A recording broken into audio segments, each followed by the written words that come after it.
Alat pelindung diri yang pertama ada safety helmet, yaitu yang berfungsi untuk pelindung kepala dari benda yang bisa mengenai kepala secara langsung. Yang kedua ada safety belt yang berfungsi sebagai pelindung diri ketika pekerja bekerja atau berada di atas ketinggian. Yang ketiga ada safety shoes berfungsi untuk mencegah kecelakaan fatal yang menimpa kaki karena benda tajam atau benda berat, benda panas, cairan kimia, dan sebagainya. Yang keempat, ada sepatu karet yang berfungsi sebagai pelindung kaki di area basah atau becek dan berlumpur. Yang kelima, ada sarung tangan berfungsi sebagai alat pelindung tangan saat bekerja di tempat atau situasi yang dapat mengakibatkan cedera pada tangan. Yang keenam, ada masker atau respirator berfungsi sebagai penyaring udara yang dihirup saat bekerja di tempat kualitas udara buruk seperti beracun, berdebu, dan sebagainya. Yang ketujuh, ada jas hujan berfungsi melindungi diri dari percikan air saat bekerja, misal pada saat hujan. Yang kedelapan, ada kacamata pengaman berfungsi sebagai pelindung mata ketika bekerja, misal mengelas. Yang kesembilan, ada penutup telinga berfungsi sebagai pelindung telinga saat bekerja di tempat yang bising. Yang kesepuluh, ada pelindung wajah berfungsi sebagai pelindung wajah dari percikan benda asing saat bekerja, misal saat menggerinda. Kelas 1 atau resiko rendah, PKRT yang pada penggunaannya tidak menimbulkan akibat yang berarti iritasi, korosif, dan karsinogenik.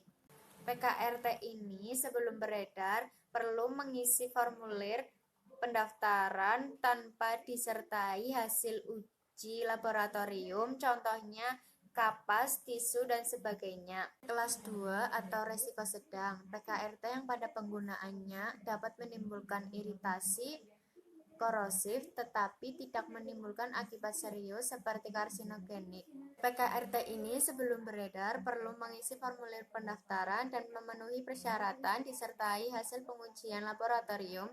Contoh dari PKRT kelas 2 ada deterjen pembersih dan alkohol.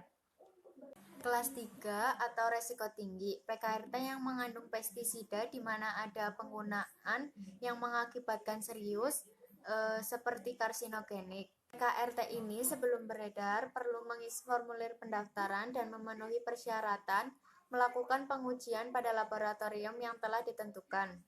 Setelah mendapat persetujuan dari Komisi Pestisida, contoh PKRT kelas 3 ada anti nyamuk bakar, pembersih porselen, pembersih sepatu, dan sebagainya.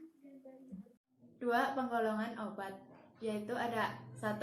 Obat bebas, obat yang dijual bebas di pasaran, contohnya ada konidin, paracetamol, dan vitamin C. Yang kedua ada obat bebas terbatas, termasuk obat yang lebih keras ketimbang obat bebas karena mempunyai peringatan, yaitu peringatan nomor 1, awas obat keras, baca aturan pakai, contohnya Paramex. Peringatan nomor 2, awas obat keras hanya untuk kumur jangan ditelan, contohnya ada Listerine. Peringatan nomor 3, awas obat keras hanya untuk bagian luar badan, contohnya Kalpana. Peringatan nomor 4, awas obat keras hanya untuk dibakar, contohnya anti nyamuk bakar. Peringatan nomor 5, awas obat keras tidak boleh ditelan, contohnya Suppositoria dan Dulcolax. Yang terakhir, peringatan nomor 6, awas obat keras, obat pasir jangan ditelan, contohnya Laxarex. Ketiga ada obat keras, contoh obatnya Loratadine dan Diazepam. Yang keempat ada obat psikotropika.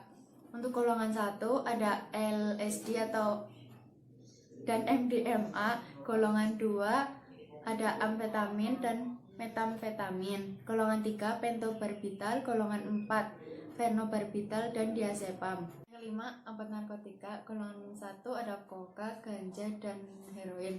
Golongan 2 metadon, morfin, opium, dan betidin. Golongan 3 ada kodein.